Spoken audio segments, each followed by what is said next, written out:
परमात्मने नमः। ओम श्री सती गुरुदेवाय नमः। देखिए बता रहे भगवान, दादा भगवान के वचन में, ये है वचन 24वां। यदि एक ग्रह हमारे विपरीत है तो एक ग्रह अनुकूल है, तो अनुकूल वाला विपरीत को काट देगा।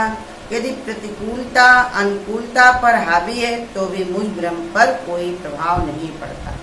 दादा भगवान का वचन में बता रहे हैं कि अगर हमारी एक परिस्थिति अगर कोई विपरीत दिखाई पड़ती है तो दूसरी हमारी अनुकूल हो जाती है। कैसे? विचार से।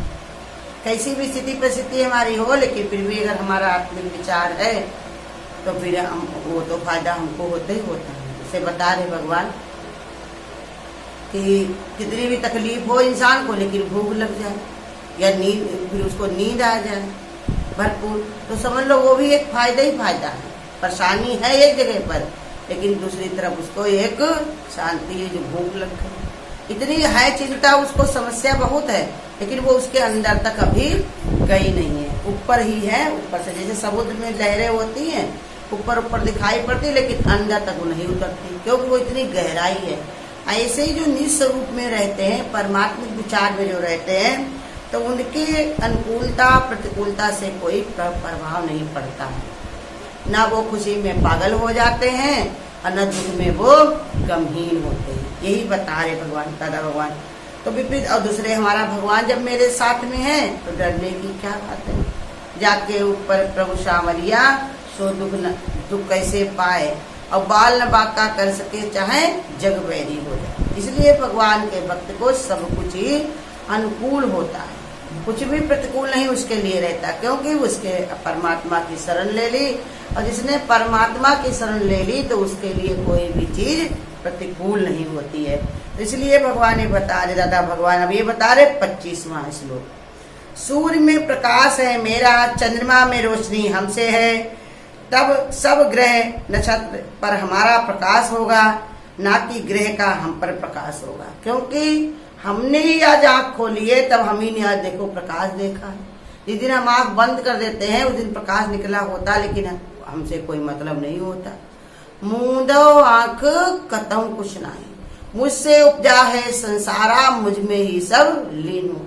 तो इसलिए बता रहे कि सूर्य का प्रकाश है मेरा, हमारा ही अपना आत्म स्वरूप है। सूर्य के अंदर भी वही आत्मा है, वही शक्ति है, वही मेरे अंदर है। और ये शरीर भी अगर हमने धारण किया तो मैंने आज आँख खोली है तब ये सूर्य को देखा है, और नहीं तो उससे हमारा कुछ लेना देना नहीं, माने हमारा ही स्वरूप। और चंद्रमा में रोशनी भी, शीतलता, चंद्रमा में जो शीतलता आयुर्वेद है और जो शक्तियां उसके अंदर हैं, वो सब हमसे, मुझ आत्मा से ही तो सब कुछ है। तो इसलिए बता रहे, और सारा नक्षत्र का प्रभाव जो भी है वो सब मुझी से है, बाकी ग्रह हम पर ही प्रभाव पड़ेगा। तो क्या नक्षत्र पर हमारा प्रभाव होगा, ना कि ग्रह का हम पर कोई प्रभाव पड़ेगा। ऐसे अपने आत्म भाव में निश्चित होकर के बैठो, विचार बना करके ये नक्षत्र बने हैं जो ये उनका कार्य करके चले जाएंगे, मेरे ऊपर कोई प्रभाव नहीं पड़ेगा। जैसे संसार में भी परिस्थितियां आती हैं, वो क्या सदैव रहती हैं, आज आई हैं कल जाएंगी, कल क्या अभी जाएंगी। सीधा हमने विचार जैसे ही बदला नहीं, वैसे हमारे परिस्थिति वो अलग हो जाती है। वही चीज किसी को, देखो बताते हैं संत कि वही चीज किसी को सुख देती है, वही चीज किसी को दुख देती है। और जिसको इसका भान नहीं रहता, कोई ज्ञान नहीं रहता, उसको न सुख मिलता न दुख मिलता है। जैसे बताया, कोई चीज तुमने किसी को दी और जान गए कि तुम्हारा ये इतनी कीमती है, तो पाकर के वो खुश होता है। और जिसको नहीं मिली वो नहीं जानता है कितनी कीमती है, नहीं मिली तो दुख होता है। और जिसने नहीं जाना ही नहीं है क्या चीज है, इसका क्या महत्व है या क्या है, तो उसको उससे न खुशी मिलती न दुख मिलता। यही बता रहे, अपने आत्म स्वरूप में आने के बाद में इंसान के ऊपर कोई ग्रह का प्रभाव नहीं होता, क्योंकि ग्रह नक्षत्र उनके ऊपर प्रभाव डालते हैं जो इनको मानते हैं। और जो भगवान के शरण में चल गए तो वो जानते हैं ग्रह नक्षत्र सब भगवान के ही बस में है। माने हम, भगवान ने हमको बता दिया कि हमारा अपना स्वरूप कैसा है, भगवान जैसे मान न मान तू है भगवान। तो हमारा वही स्वरूप निस्वरूप है, तो हम कार्य पर भी कोई फर्क नहीं पड़ता। वही बता रहे, श्रद्धा नेत्रहीन, कहा श्रद्धा नेत्रहीन होती है और श्रद्धा में तर्क, ये 26वां बता रहे दादा भगवान के वचन में, ये 26वां पॉइंट है कि श्रद्धा नेत्रहीन होती है और श्रद्धा में तर्क वितर्क नहीं होता। गुरु वाक्य सत्यम करता है, जैसा गुरु ने कह दिया वही पत्थर की लकीर हो गई। ये श्रद्धा बताई। श्रद्धा माने होता है कि उसको कोई विचार न चले, उसके अंदर कोई ऐसा भ्रम नहीं आए कि ऐसा नहीं हो सकता। जो गुरु को हो पसंद वही बात कहेंगे, गुरु दिन को कहें रात तो हम रात कहेंगे। तो वही बता रहे श्रद्धा कैसी होती है, जैसे गुरु ने कह दिया तो वैसे उसको मान लिया, तो इसको श्रद्धा कहते हैं। और श्रद्धा नेत्रहीन होती, जो नेत्रहीन माने हम उस श्रद्धा जब हो जाती है तो उसकी बुद्धि जो भरमाया करती है वो बुद्धि नहीं चलती है। गुरु कहते थे कि 5 नांग 25 नागिन छूतई तुरंत मरी, हमारे गुरु दीनी अमृत ज्ञान जड़ी। ये जो हमारे विषय विकार इंद्रियां हैं वो जैसे ही गुरु के संपर्क में आती हैं तो सब ही बेहोश हो जाती हैं, मानो शून्य अवस्था में हो जाती हैं। अब ये बता रहे ऐसे ही जो असर नहीं करती, ऐसे ये बुद्धि भी हमारी तब तक हमको खूब भरमाती है जब तक हम भगवान की शरण में नहीं जाते, जब तक हमको सच्चा गुरु नहीं मिलता, हमारे गुरु निष्कामी गुरु जैसा, तब तक हमको भरमाती रहती है। हर जगह पर हमको ये बुद्धि समझाएगी कि 1 रुपया में 4 की जगह 8 ठंडी कैसे निकाली जाए, 10 रुपये में 50 रुपये का काम कैसे कर लिया जाए। लेकिन वही बुद्धि का काम करना कम कर देती है। क्या बताती है कि लेखे में यही घड़ी, बाकी सब बर्बाद। गुरु कहते हैं 1000 काम छोड़ करके भी अगर भोजन कर ले तो इंसान का, भगवान ने कहा उसका जीवन धन्य हो जाए। और भगवान ने बताया कि 100 काम छोड़ करके भी स्नान अगर कर ले तो उसका शरीर स्वस्थ हो जाए, और करोड़ों काम छोड़ करके भी अगर हरिभजन कर ले तो उसका मनुष्य जन्म आना उसका जो है सिद्ध हो जाए। वही ये समझा रहे कि श्रद्धा जिसको हो जाती है फिर उसके दिखाई नहीं पड़ता अपने, उसी के अलावा गुरु कहते प्रेम चोट जाको लगे फिर सूझे संसार, और छलिया उसको जानिए कपटी और मक्कार। जिसको अपने गुरु पे श्रद्धा हो गई उसको फिर संसार में कुछ भी दिखाई नहीं पड़ता, एक ही विचार उसके अंदर रहता है कि गुरु गुरु भूल मन गुरु गुरु को। एक परमात्मा का ही ध्यान करो और संसार से तुम्हारा कुछ नहीं। मीरा तो दीवानी गिरधर की, संसार बेचारा क्या जाने। मीरा जब भगवान की भक्ति में खो गई तो उसी में रमती रहती, हर समय गिरधर गिरधर गिरधर गिरधर रटती रहती थी।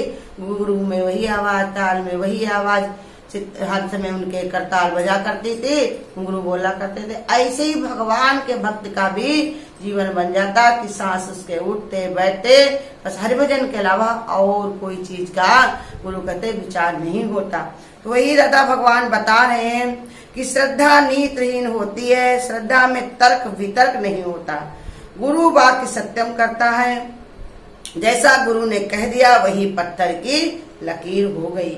अगर गुरु कहता है कि सागर का पानी मीठा है तो है ही मीठा, 2 2 5 कर गुरु कहता है तो हाँ जी करके कहता है तो कहना चाहिए कि जी हाँ। अपनी बुद्धि नहीं चलानी चाहिए कि 2 और 2 4 होता है तब 5 कैसे हुआ, जैसे गुरु ने कहा वही सत्य है। उसके आगे पीछे सोचना मेरा यदि मेरे में है तो हमारी श्रद्धा में कमी है। ये बता रहे कितना पक्का विचार हो जाए कि जैसे गुरु ने बताया 2 दूनी 5 माने 2 2 5 और एक तुम्हारे अंदर आत्मा माने 5। और गुरु ने बता दिया कि दिन को अगर रात तो माने जिसके जो लोग इसको संसार को दिन मानते हैं लेकिन रात ही है। कैसे, ये पलक झपकते ही बीत जाएगी सारी जिंदगी। चली जा रही है उम्र धीरे धीरे, सुबह शाम दोपहर समय धीरे धीरे। ये लग रहा लोगों को हम जी रहे हैं लेकिन देखा जाए सत्य ये है कि रोज मर रहे। जब बचपन में हम आए थे तो कैसे थे, देखो कितनी अवस्थाएं हमारी मर चुकी हैं, कितना परिवर्तन हमारा हो चुका है, लेकिन बैठे हुए कि हम बड़े हो गए बड़े हो गए। गुरु कहते बड़े हो गए हो कि छोटे हो गए हो। इसलिए रोज समझा रहे गुरु ये उल्टी रिवाज संसार की है, वही गुरु हमको सीधा बताता है। अब ये बता रहे 27वां वचन कि जीवन फूल की तरह है, जिस प्रकार मूर्ति पर चढ़ाने के लिए शुद्ध ताजा फूल भगवान के चरणों में चढ़ाते हैं, मुरझाया हुआ नहीं फूल चढ़ाएं, मुरझाया हुआ फूल नहीं चढ़ाएंगे। उसी प्रकार से अपना जीवन, अपना तन मन भी शक्ति तथा एक एक श्वास भगवान को अर्पण अर्थात उनको ही चढ़ाना चाहिए। लोग कहते नहीं है अभी कौन तुम्हारी उम्र है, अभी कहाँ सत्संग भजन की तुमको क्या जरूरत है, बढ़िया लड़के बच्चे पालो, घर द्वार देखो, बुढ़ापे में देखा जाए। अरे बुढ़ापे में घर वाले नहीं तुमसे कोई काम ले पाएंगे, जब तुम किसी काम के नहीं बचोगे तो भगवान का कार्य कैसे करोगे। भगवान का कार्य है क्या, भगवान की चर्चा, भगवान की प्रिय की चर्चा या प्रिय का प्रचार करो। भगवान कहते हैं तुम हमसे प्रीति करते हो तो हमारे नाम का सुमरण करो, भजन करो, संसार में इसी का ही बखान करो। संत देखो कीर्तन करते करते हरदास जैसे हुए हैं, कीर्तन करते करते भगवान में ही लीन हो गए। मीरा देखो उसी में रमते चले गए। क्या उन्होंने कहा कि हम बुढ़ापे में भजन करेंगे, क्योंकि बुढ़ापे का कोई पता नहीं है। क्या जरूरी है सब बुढ़ापे में ही जाएं? कितने जवान जवान चले जा रहे हैं, उनको कोई रोक पाता है? तो वो कहता तुम बुढ़ापे में जाना नहीं, भगवान के वहां ऐसे कैसे चल दिए हो। ऐसे ही जिंदगी में किसी का नहीं भरोसा। पानी केरा बुदबुदा असमानुष की जात, और देखत ही उड़ जाएगा जीव तारा प्रभात। जैसे सुबह होती है, कहते पानी में जैसे ओस का बूंद होती है, पत्ती पर दिखाई पड़ती है, और लेकिन जैसे ही सूर्य निकलता है वैसे वो कहाँ चली जाती कोई जानता नहीं। ऐसे ही जाने वाले चले जाते हैं कहाँ, उनको क्या हमारी याद तक नहीं आती। वो घूम कर नहीं हमको देखते हैं कि हम रो रहे कि हंस रहे कि गा रहे, उनके बिना मेरा काम चल पा रहा कि नहीं। वो अपनी दुनिया में भगवान में मस्त हो जाते हैं। उनको क्या करना, कहते ये देह क्या है, उसको एक बार छोड़ दिया तो फिर उसमें आने की उसको कोई जरूरत नहीं रहती ब्रह्म ज्ञानी के लिए। जिनका मन विषय विकार में पड़ा है तो उनको हमेशा देह चाहिए। जिनका मन इसी में पड़ा हुआ, खाने में, पीने में, विषय में, विकार में, देखने में पड़ा हुआ है, तो उनको हमेशा देह चाहिए। गुरु कहते हैं देह चलेगी, मिलेगी तुमको, चाहे तुम्हें कुत्ते की मिले, चाहे सुअर की मिले, अगर तुम्हारी वासनाएं खत्म नहीं हुई तो। और जिन्होंने अपनी वासनाएं त्याग दी, छोड़ दी, तो उनको देह की आवश्यकता नहीं। वो कहते हैं कि देह कोई बड़ी अच्छी चीज नहीं है, इसमें क्या है, ये गंदगी की थैली, ये गंदगी की थैली। मलमल जिसे नहलाया है, तू आत्मा अविनाशी, निज रूप क्यों भुलाया, जड़ देह है विनाशी, मन इसमें क्यों लगाया। तो वही तत्व गुरु समझा रहे हम लोग बताते हैं दादा भगवान कि जीवन फूल की तरह है, माने इतना हमारे अंदर खुशबू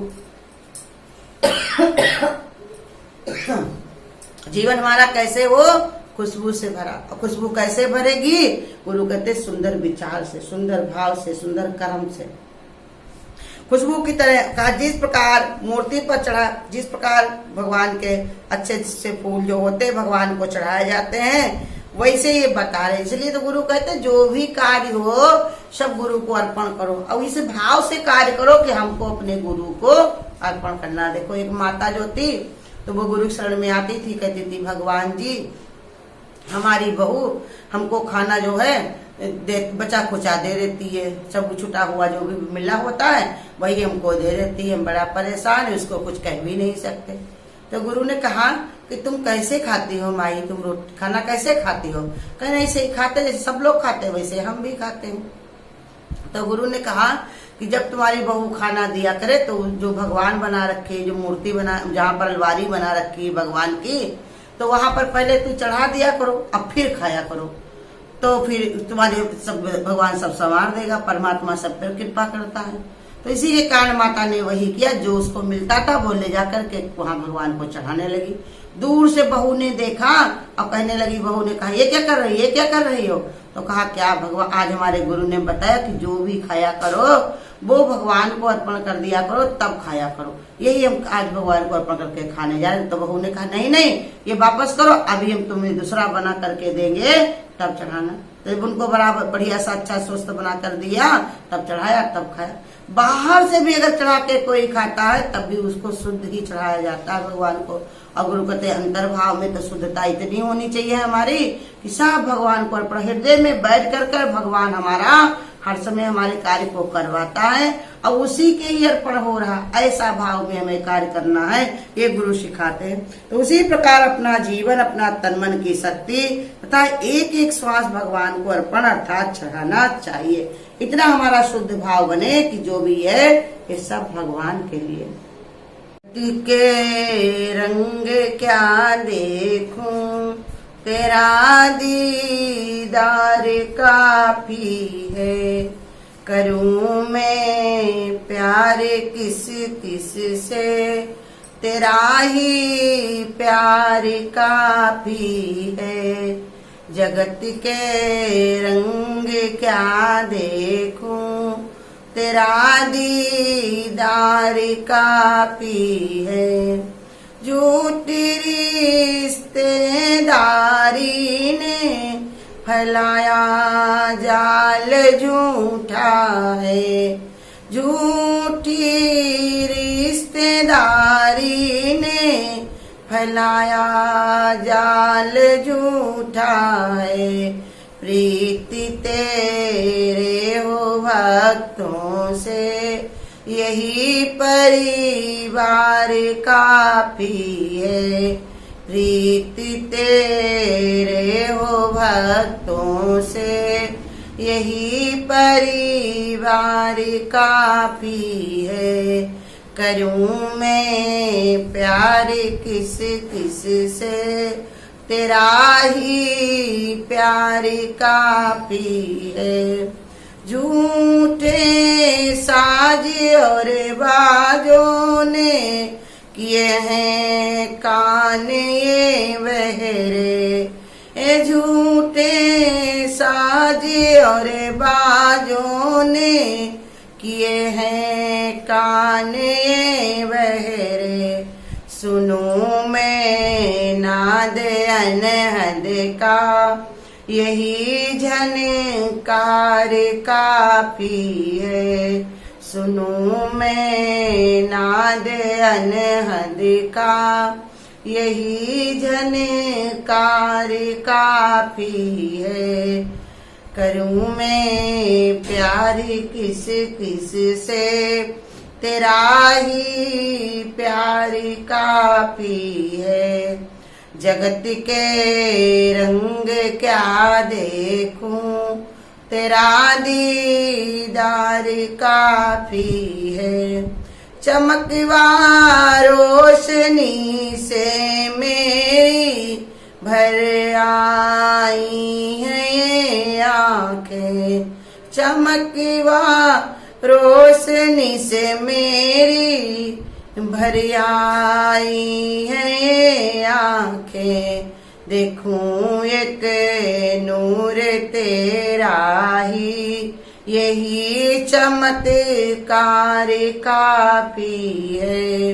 देखूं एक नूर तेरा ही, यही चमत्कार काफी है। जगत के रंग क्या देखूं, तेरा दीदार काफी है। करूं मैं प्यार किस किस से, तेरा ही प्यार काफी है। झूठी है महफिलें सारी, सभी रिश्ते भी हैं झूठे। झूठी है महफिलें सारी, सभी रिश्ते भी हैं झूठे। पहुँच जाऊं मैं सत्संग में, तेरा दरबार काफी है। पहुँच जाऊं मैं सत्संग में, तेरा दरबार काफी है। जगत के रंग क्या देखूं, तेरा दीदार काफी है। करूं मैं प्यार किस किस से, तेरा एक प्यार काफी है। अगर आपको आज की वीडियो अच्छी लगी हो तो वीडियो को लाइक और शेयर करना ना भूलें। आगे की वीडियोस देखने के लिए चैनल को सब्सक्राइब करें और नोटिफिकेशन